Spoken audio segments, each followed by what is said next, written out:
What is a sacrifice? Sacrifice is an old High German term derived from Opferon, which means to offer something to God as an offering. In Church Latin operare, the term can be explained as serving a deity through sacrifice. Sacrifice is also the term for the offering itself. The ritual cultic act of offering a gift to an imaginary deity or to a power, also a real power in the form of persons, is usually connected with the expectation of a return service. As one of the most important basic forms of religious humility, sacrifice determined the actions of religious cults from a very early stage. Especially in early religious traditions, the sacrifice served to offer this with and through all possible and impossible things, even the murder of humans, in order to appease superhuman powers, gods, God or demons, etc. Symbolic gifts were also offered as sacrifices, but in earlier times these were mainly blood sacrifices of all kinds. Sacrifices were usually in anticipation and hope of a positive reaction from superhuman powers, gods, demons, and God. At all times, the sacrifices could also exist in the context or in connection with holy meals, but also in all kinds of sacrifices of slaughter and other animals, as well as burnt offerings in plants, fruits, drinks, food, jewelry, weapons, valuable objects and devices, aromatic substances, money, or in people, whereby especially children and virgins, but also prisoners, were preferred as victims. Human sacrifices were later transformed into so-called partial sacrifices and substitute sacrifices, for example, by using only fingers, toes, or hair, etc., as pars pro toto, or human representations, or by spiritualizing them, as well as abstinence, castration, and chastity. In prehistoric religions, as well as in those of tribes, numinous or shuddering and at the same time attractive, impersonal powers and forces were and still are in the center of attention. In this respect, sacrifice was and is a necessity for the cult believers, which makes the work of the superhuman, immanent forces and powers possible only through the imagination. Thus, for the cult adherents, the sacrifice imaginatively guarantees the fertility of nature or the cosmic order, such as the life of the ancestors or the course of the moon, the sun, and the stars. This is also connected with the usually dominant attempt of man to make divine powers and wisdom available to himself. Believers attribute inherent powers to the sacrifice, whereby the life of the victim is to be strengthened, protected from harm, and given power. In accordance with the cult of faith, sacrifices also serve to magically bring about rich harvests, successes in hunting, gathering, business, examinations and war, as well as favorable weather, a hoped-for love, blessing of children, profit of all kinds and good health, etc. Frequently, the sacrifice is also connected with magic aspects, that is to say, clairvoyance and divination, etc. Here, factors of the sacrifice play an important role, such as the rising smoke of the burnt offering, the condition of the liver or other organs of the sacrificed animal, as well as its behavior. In the religions that refer to deities, offerings of supplication, thanksgiving, and praise are made to God or the deities, depending on the occasion. In this connection, Special mention should be made of the early primary sacrifices or first fruit sacrifices, which consisted of the offering of the first fruits and plants of the harvest, the first birth or first acquisition, etc., and which still exist in some cases today. But there are also building sacrifices, for example, for the construction of a chapel, a mosque, a synagogue, a church, or a temple, etc., whereby such sacrifices are made both out of fear of death in some life-threatening situation at a later date and as atonement for human intervention in the divine sphere of responsibility.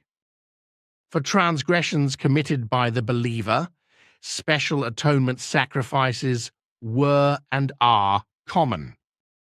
Also, divine qualities gain certain elements of sacrifice even in some religions and sects, such as drinking the soma or the body in the Vedic religion. The sacrificial fire also belongs to this area.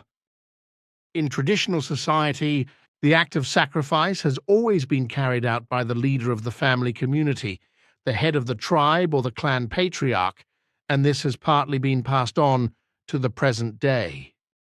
In the past, kings and emperors were also the practitioners of the sacrificial acts, together with higher priests, etc., whereby these already appeared in the Old, Middle, and New Stone Age and enjoyed a very high reputation due to the importance of the sacrificial cult. It was not uncommon for these priests to be able to compete with the nobility and the royalty or empire in terms of prestige. Priests also celebrated sacrifices of the dead and hearth offerings, etc. Sacrificial ceremonies were also often held at springs, waters, and on or in moors.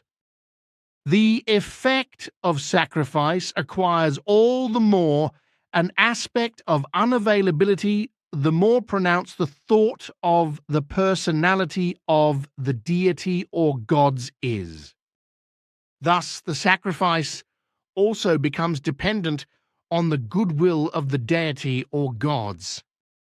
The moral behavior of the sacrificing person or the group associated with him or her is decisive for whether the sacrifice is accepted benevolently by God or the gods.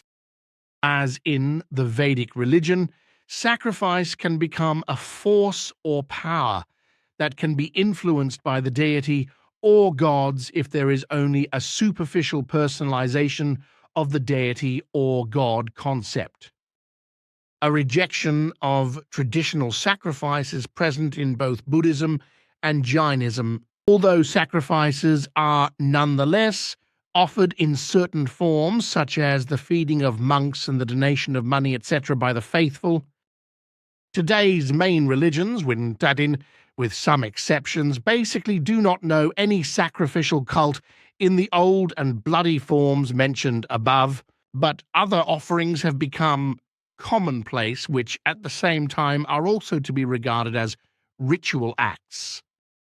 This refers, in particular, in central importance to religious and sectarian words, to the veneration of the cross, crucifixes, and holy books and relics, as well as idioms and quotations from the so-called Holy Scriptures, but also to prayers and songs, as well as offerings in the offertory box, etc.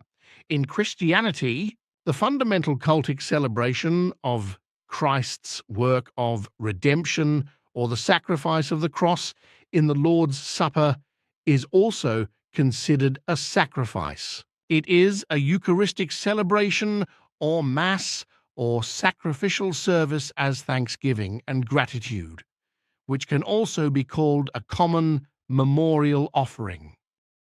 Above all, in the popular conception of popular religiosity, the sacrificial cult lives on uninhibitedly. Only the old bloody sacrificial rites have changed decisively.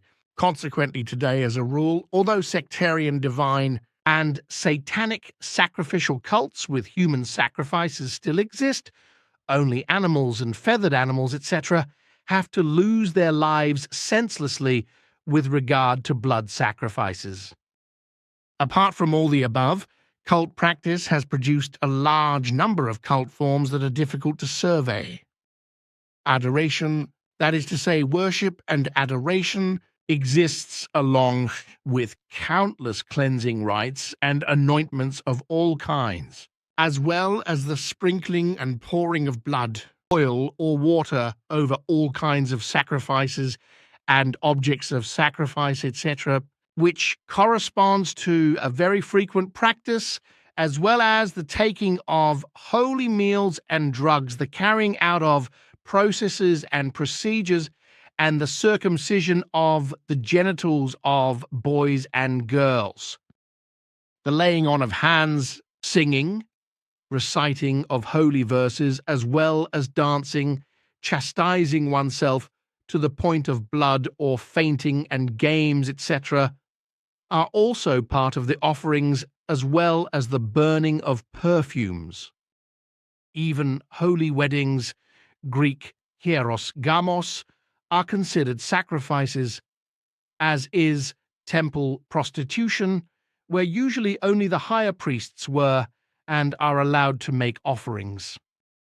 Every cult is interpreted as sacral or holy and serving a religious purpose, surrounded by a considerable amount of taboo regulations which serve to make a ritual preparation for the ritual act, such as sexual abstinence and fasting, as well as ritual purification and penance. In relation to the cycle of the seasons, the cults of religions and sects also have ideas about certain holy times and days, including Sundays, religious holidays, celebrations in the religious year, etc. Often-day cults exist in the religions and sects, which orient themselves in the change of day and night, but these cult forms have developed only later and partly even affect modern times, whereby undoubtedly also esotericism and New Age influences can be observed. But such day cults have also existed since ancient times, as some religious traditions prove, such as the ritual celebration of the whole day, as it is expressed, for example, in the hourly prayers of Christian religious communities. In human existence, there is also a cultic accompaniment in the great caesuras or cuts in life, for example at birth, baptism, puberty, confirmation, growing up, exams, military service, marriage, illness, death and burial, etc. Similarly, cultic acts are committed when graduating from university or professional school, or when joining a religion or sect, when making peace or business decisions, at sporting or other events, at book or other award ceremonies, as well as during wars, or admissions to elite universities, etc. Basically, two types of cults can be distinguished. Firstly, a cult that is based on the course of nature, and secondly, a cult that is based on the history of salvation. The nature cult is basically the celebration of the ever-recurring cycle of nature, whereby, however, different contents are in the foreground depending on economic and cultural conditions. In prehistoric times, for example, the worship of divine nature was in the foreground because it brought about the emergence or becoming of life, food, and death.